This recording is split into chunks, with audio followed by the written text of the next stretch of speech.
You're good, counselor, because that's an incredibly important data point, because at this point we know now that so much has been revealed about what they knew, or certainly what they know now about this vaccine, that it does not prevent infection. The only fig leaf they've got on their policy now is that, well, we still mandate the vaccine because you're in the military, you're our responsibility, and if you've got the increased antibodies that come with the vaccine, then if you do catch the virus, you'll have a easier recovery time.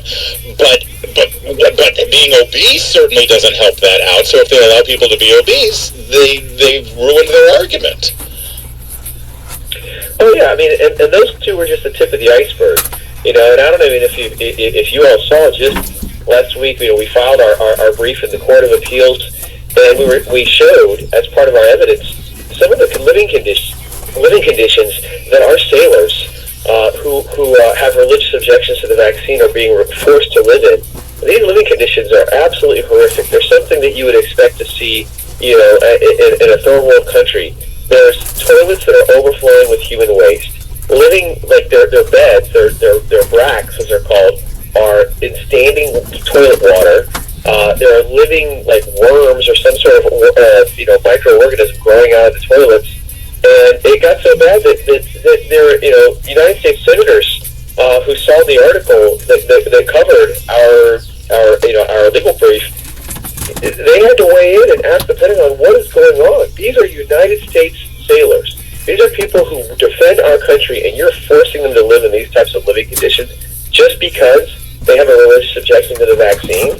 If that's it, look, the recruiting and retention crisis is another issue that is plaguing our military. And if they think that America's mothers and fathers are going to be willing to let their kids join the military when they see living conditions like that, it's like no wonder people don't want to join the military right now. I was just about to note that I'm looking at a headline here about the lengths to which they're trying to go to address the recruitment problems and this lack of people who are willing to serve.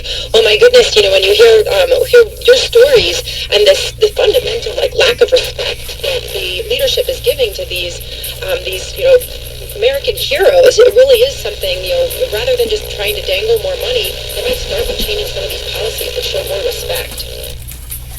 That's exactly right. It's like they keep banging their head in the wall thinking, why can't we get more people? Why can't we get more people? Yeah. And the thing is, they've got thousands of people who already meet the standards. They've already gone through, boot camp, basic training, etc. They're all the follow-on schools.